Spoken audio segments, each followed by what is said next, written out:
My name is Ian. I love to travel, meet new people, and learn new things. Come and join me in this new adventure. Walk with me, and hopefully, through my eyes, you find your eureka moment.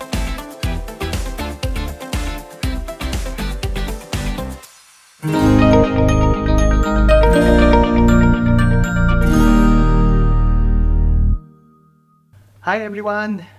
Welcome! Andito tayo ngayon sa Gothenburg, Sweden. Ngayong araw, mayroon tayong kakausapin na isang kaibigan at isang physicist from the National Institute of Physics. Welcome natin si Einstom Engay. Hi guys. Kumusta? Kumusta naman ang buhay dito sa Gothenburg? Gothenburg, sobrang okay ng Gothenburg. Katatapos lang ng summer. So, yeah, it's okay. Yeah. But unang-una sa Cagayan. I'm from Cagayan. So, yung hometown ko is 1 hour away from Cagayan City, which is probably famous for being one of the hottest places in the Philippines. So I grew up in the province, essentially within a household of teachers. So yung parents ko teachers, yung tito ko, lahat ng tito ko teachers. So family of educators, essentially. Yung father mo, anong tinuturo niya? Yung dad ko is an agricultural engineer. So yung pero nagtuturo siya sa high school, TLE essentially. Yung mom ko is an elementary schools teacher. Nagtuturo ng science and math. Yeah. So, nakuha po ba sa kanila yung interest mo sa science or paano nagsimula yun sa... Yeah. So, during elementary days, I think, I think doon nagsimula yung interest ko sa science, essentially. So, may mga books sa bahay regarding earth science, for example. So, sobrang interesting. Nainganyo ako dun sa mga pictures, layers ng rocks. Tapos yung mga biology pictures also. Yeah, I think doon lang nanggaling lahat nung interest ko for science. Kumusta naman yung mga performance mo sa mga science competitions? Nakapasok na sa provincial. Big thing na rin yun. Yes. Kailan ka nagsimula na maging interesado sa physics? Yung interest sa physics nag-start ng high school. So after elementary, I went to the largest I went to a high school in Cagayan, which is considered as the largest one in Cagayan. Science high school to? It's hindi siya science high school, it's a general high school pero may science curriculum, special science curriculum. Hindi pa to K-12 ano? Hindi pa K-12. And then by third year, we had our first physics subject. Okay. So yung subject na yun, we had experiments, for example, how to for example, you're given 2 bottles of Coke. And then itatry mong i-balance sila with their just yung opening lang nila yung touching. By fourth year, we had another physics subject na expanded na yung curriculum. And then yun ulit, my experiments now covering optics. And then we had our first parang introduction to special relativity, electromagnetism. So doon nang galing yung interest sa physics essentially. So when I applied for colleges, yung one of my choices for the programs ay yung physics. So, nung high school ka, masasabi mo ba na maganda ba yung performance sa high school? Very good ka ba na student or average student? How would you assess yourself in high school? Especially siguro in terms of sa science or sa physics. Yeah. Particularly. So in high school, I represented our school sa mga contests. So I think yeah, my performance was really good. So and then apart from that, yung circle of friends, Yeah. we were doing very well. So in high school, so we were together in competitions, for example, and then we were competing for the top 10 ranks. So may top 10 ranks pa noon. Yeah, I think I was 14 class essentially. And that's 1,000 students. during high school, pumili ka ngayon ng mga courses na applyan mo. Yeah. At pumili ka din ng mga universities, di ba? Ano mga universities ang in-applyan mo? Tapos ano mga courses ang in-applyan mo doon sa mga universities na yan? Yeah. So my first choice, yung mga in-applyan ko universities ay UP, FEU, UST. Hindi ko lang matandaan kung patilasan. But yung mga programs ay chemical engineering and physics. Sa UP Diliman, yung first choice ko was chemical engineering. And second choice was BS physics. Bakit chemical engineering yung naging first choice mo? Curious lang. Ayun nga, yung chemical engineering parang may notion na mahirap, and after you graduate mataas yung magiging sa akin. Okay. And yeah, so that's why I think one of my best friends back then gusto din ng chemical engineering, so ilagay namin pareho. Okay. May similar experience din ako dyan kasi yung first choice ko noon sa computer science. Yeah. Pero quota course kasi yung computer science, so hindi ako nakapasok. Yeah. And yung physics nun sa Diliman or applied physics nun sa Diliman ay non-quota course. So, relatively madali makapasok. Pumasa ka lang sa UPCAT, di ba? Yeah. So, going to Metro Manila, Yeah. okay, how was the adjustment? Kasi galing ka sa province, di ba? Yeah. Tapos pumunta ka sa Metro Manila, which is of course a big city, di ba? So anong naging challenge ba sa iyo ang adjustment? So yung environment ng UP Diliman is very conducive for academic learning. At hindi siya, ang daming puno, for example. Yeah. At so yung feeling ng probinsya, parang nasa probinsya ka within a city. So I lived in a dorm sa UP Diliman with two of my best friends from high school. So yung adjustment parang naging madali kasi may kasama akong kaibigan essentially. I guess pinakamahirap sa akin yung to live with a parang my roommate na from another province. Okay. Galing saan siya? Galing siya Pampanga, I think. Okay. He was also BS Physics. Okay. So madali mo na siyang nagkasundo kayo. Yeah. Okay. Hindi, may isa pala. Yung adjustment ay, yung sa dorm namin, Kalayaan, provided na yung food. Pero yung food, sobra wala. So, yung lagi sinaserve, mga curry, ganyan. So, yung lagi, every morning, every day, essentially. So, parang, yeah. And then, I think I can still remember, there was one time na nag-serve sila ng fried chicken, and halos lahat. Kasi bago yung ulam. Ayun. But otherwise, I think meron din yung feeling na, yeah, superior yung mga nasa city na. Yeah. Ganun. Yun yung naging feel. or yung mga sa science high school. Sa science high school. Ako, ganun ang naging feeling ko eh. Yes. Oo. Yeah. Na pagdating ko dun, medyo, tapos magkakakilala sila, di ba? Exactly. Diba? Yeah. Tapos yung Licero.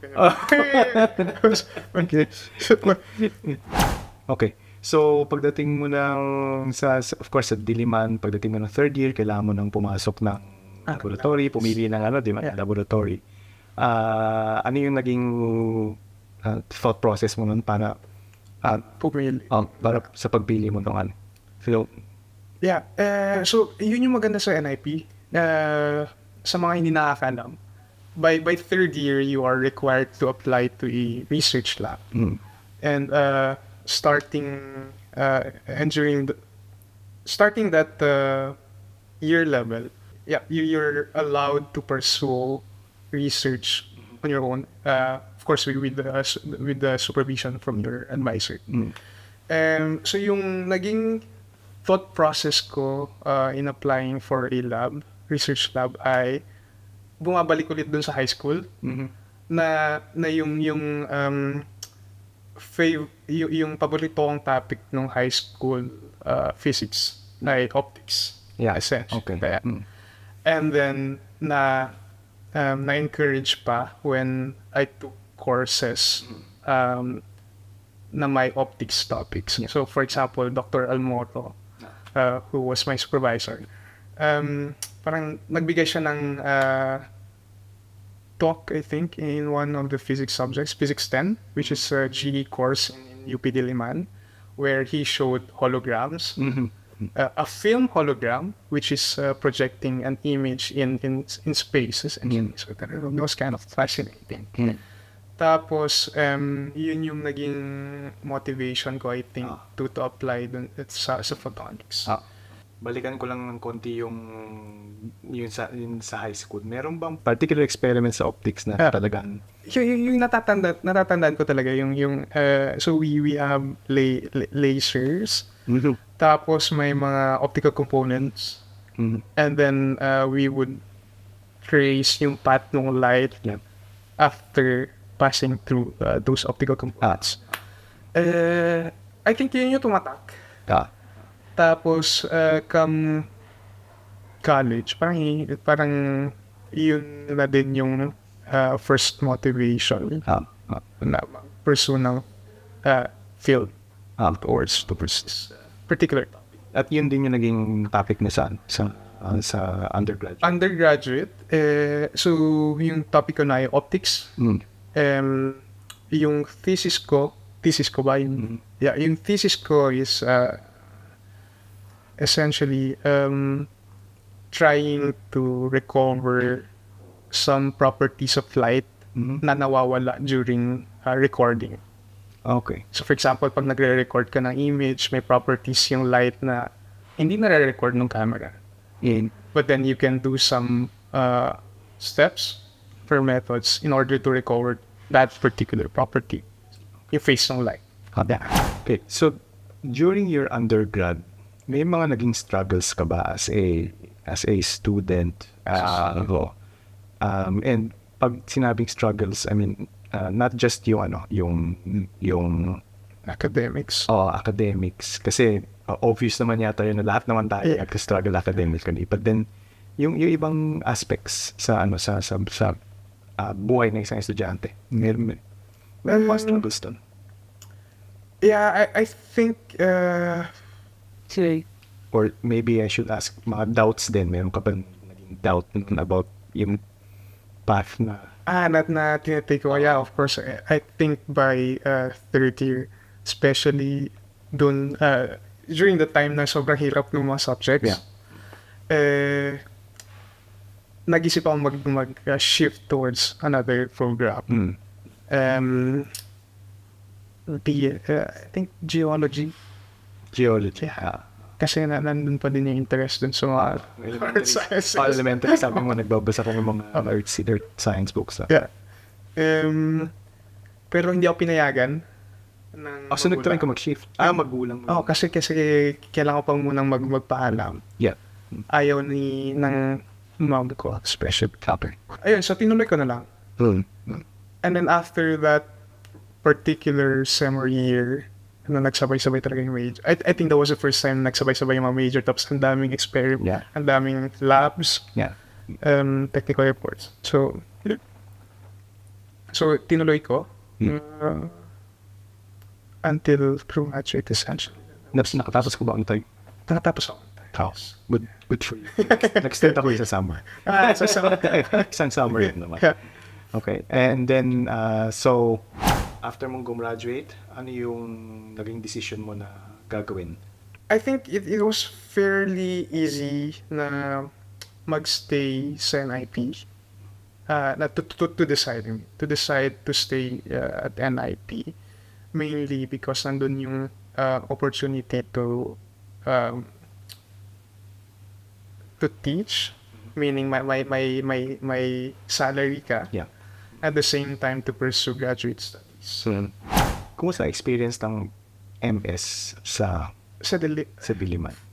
So typically, expect mo tatapos ka 2 years, di ba? Yes. Yun yung isang expectation. Yeah. So, may naging struggle ka rin ba doon? I think since I was teaching, I think I was thinking that there was some expectation na mataas yung or that you will do well in the courses. Sa akin hindi yata naging ganun. So medyo nahirapan ako sa mga courses. Yeah. And then but I graduated on time. Ah. Yeah, so I think yung doubt to pursue further studies, so PhD for example, Yeah. nagkaroon ng doubt during that period, mainly because of this yung underwhelming performance sa mga MS courses. I think common sa atin lahat na, yun nga, magda-doubt ka talaga sa sarili mo. Dahil, teka lang, yung grades ko parang hindi enough para, di ba, para ipagpatuloy ko tong career na to, or tapos siguro magtutulo na lang ako, di ba? Yes. But then, nag-pursue ka ng PhD mo, di ba? PhD. Ano ang naging thought process mo? Yeah. Naisip mo na, sige, tuloy ko na lang yung... So during MS, yung mga courses na nahirapan ako are courses that I was not really interested in. Okay. And I was doing well in the other ones na medyo related dun sa topic na gusto ko. So for example, yung mga elective courses for optics, nanophotonics, and yeah. And so I thought na, okay, parang okay naman pala. It's just that I have to choose properly kung ano yung field na tatahakin. Oh. And then, so I really tried to find positions, PhD positions, that's catering to to my interest. And so I tried to find positions abroad. So for example, nag-apply ata ako sa Max Planck and some universities in Switzerland and in Denmark. So in Denmark, I applied at DTU. I found one particular position na I think, as far as I can remember, is yung topic ay microscopy for detecting colon cancer. So I applied. Nakuha naman sa interview, 2 interviews, but in the end, hindi natanggap. Okay. So that was really frustrating. Yes. And then, nagantay ulit. After 1 month, may nag-post ulit, optics. Yung topic naman ay nano-biophotonics. So like, okay, nandun na lahat ng prefixes. Tapos, interesting naman siya. And then, the call was, was really interesting. This particular position, parang dinescribe na that they're going to develop micro robots. Wow. Diba? Using techniques based on nanotechnology, photonics, and that will be applied for bio applications. So, interesting. Nag-apply ako. Yeah, nag-reply sila. And then they set an first interview with 3 people. Yeah. And apparently, 2 of those people are Filipinos. Okay. So they are also from NIP. Who were one of them is already associate professor, si Darwin. Sir Darwin. And then the other one is a postdoc. So yung interview was really relaxed. Ah. And then I think the interview went really well. So nakapasok sa second interview. Then during the second interview, parang they assessed my technical skills in optics, Fourier optics specifically. And then tinanong ako kung if I was sure in pursuing a PhD with the group. Correct. Kasi if I had doubts, that was the time to back out, essentially. And then after that, my third interview, and they parang in-invite nila ako physically sa Denmark to have that interview with the administrators. So yung process na yun, I think they wanted to assess whether my background was fit in the project. And yung mga motivation ko on why I want to pursue a PhD. So one of my motivations in applying for that particular position was yung sa project description, they essentially describe a cutting edge research based on so essentially developing something new out of something that's been established already, and for an application for bio applications na may collaborative aspect. Yeah. So so yun yung naging final interview, and then after one day they essentially offered me the PhD position. So kailangan bumalik ng Pilipinas to apply for the visa. Yeah. So yung process 2 months within 2 months after the interview, saka pa na ako nag-start ng PhD. Yeah. Okay. Tapos gaano katagal yung naging PhD mo? Yung PhD ko ay technically dapat 3 years lang siya. Yeah. For that was during the pandemic, some of it. Okay. So na-extend ng 2 months. Yeah. Naging 38 months. I remember, umattend ako nung ano mo ng defense, di ba? And online yung defense mo. No? At that time, ano na yung naging decision mo about your career? I think in my case, I'm really just lucky na even before I submitted, I handed in my thesis, may offer na sa akin na position, na postdoc position from one of my co-supervisors. So in that sense, habang nagsusulat ng thesis, hindi ko na iniisip kung ano yung next step kasi meron ng next step, essentially. Yeah. So, Itong postdoc mo naman, ano yung topic? yeah, so during the first half of my PhD, the topic was developing microrobots from using nanophotonics technologies. For the second half, nag-shift towards developing components, optical components, na madaming functionalities, essentially. So my first postdoc was kind of related to my first topic in my PhD, which was developing microrobots. Yeah. In this case, during this time, we wanted to develop them using a technique called two-photon polymerization, so essentially 3D printing technique that has the highest resolution, so that you can essentially manufacture microrobots with the feature sizes na down to sub-micron levels. Oh, you can say nano, di ba? Nano. Nano.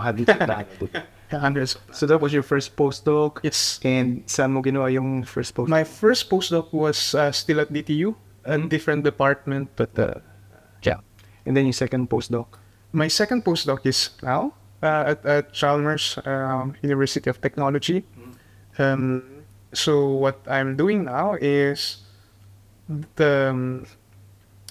nagde-develop ulit ng microrobots, you could say that, using components na similar dun sa topic ko sa second half. Yeah. So essentially, nano structures as components of micro robots in order to so we can move them using optical traffic. Matatapos ka na. Patapos na ako next week. Okay. And then what will happen after next week? Afterwards, I got a job. This time in the industry. Dito rin. Dito rin sa Gothenburg. Okay. Good. Anong gagawin mong work din sa... My next job, magde-develop kami ng microscope for retinal imaging. Yeah. So the concept is based on detecting aberrations, wavefront aberrations, when one tries to image the eye. Yeah. And then by detecting that wavefront aberration, one can correct them afterwards. Yeah. So that essentially increases yung resolution at saka yung field of view na pwedeng i-image dun sa retina. Okay. So medical company ba to? Or? It's a startup company, Yeah. medical company, medical device company. It's based on the BioVenture Hub hosted by Astra. While you were doing your PhD tsaka postdoc, Yeah. may mga naging doubts ba? May mga naging struggles ka rin ba? Yes. So I think sa PhD, there were many struggles. I think yung first na challenge is to get acquainted with the people. Yep. Magkaiba na ng culture. Totally different cultures. And then next is yung weather. Anong masasabi mo sa weather? It sucks. Anong part doon yung hindi mo nagustuhan? I think nag-move ako to Denmark in autumn. And so it was gray, cold, and people are always inside. Yeah. But I think more than that aspect, yung to find friends essentially that you can call, for example, when you have problems. I think that was the main challenge. And then the second main challenge was during my PhD, I had to change my supervisor. Just because my first supervisor resigned from the university. So I had to parang mag-change yung project and then tailor that project according to the field of expertise of my new supervisor. And it was totally different from my project in the first half of my PhD. So I had to learn some things again. So parang nasa first year ng PhD ulit. Although I think I was very fortunate that they took into consideration my work during my first half of PhD. So how were you able to overcome yung struggles? Unang-una siyempre yung friends. Diba? Yes. For me, what I did was to join sports clubs. So, Ultimate Frisbee, for example. And then, eventually, I found friends in the university. International friends. Who have the same interests as me, and I'm a PhD students then who have the same struggles, so we can talk about our challenges. Well, now you're looking forward to working in this industry. Excited ka ba? Excited though, but at the same time, I feel nervous. Just because I'm sure that it's a totally different environment from academia. Yeah. In the sense na may mga expectations and the time constraint. That's very different from the academe. So, yeah. But it's good for you, and congratulations dun sa work mo, and I'm sure magsasucceed ka. I mean, after all ng struggles and yung description mo kung paano mo overcome yung mga struggles mo sa academic life, I'm sure you also find a way to face head-on din yung mga magiging struggles mo din. And syempre, share mo din sa amin yung mga experiences mo as part of the industry, di ba, from the academia later on. Siguro in another interview. So, narinig natin si Einstom or si Tom. dun sa kanyang mga naging experience mula sa pagkabata niya at yung mga naging life choices niya that led him to yung current career niya as an optical physicist. From being an academician, ngayon dilipat na siya sa isang industry. Salamat sa pagpanood nitong channel na ito. I hope na meron kayong natutunan, and I hope that in this interview, you find your eureka moment. Don't forget to like and subscribe.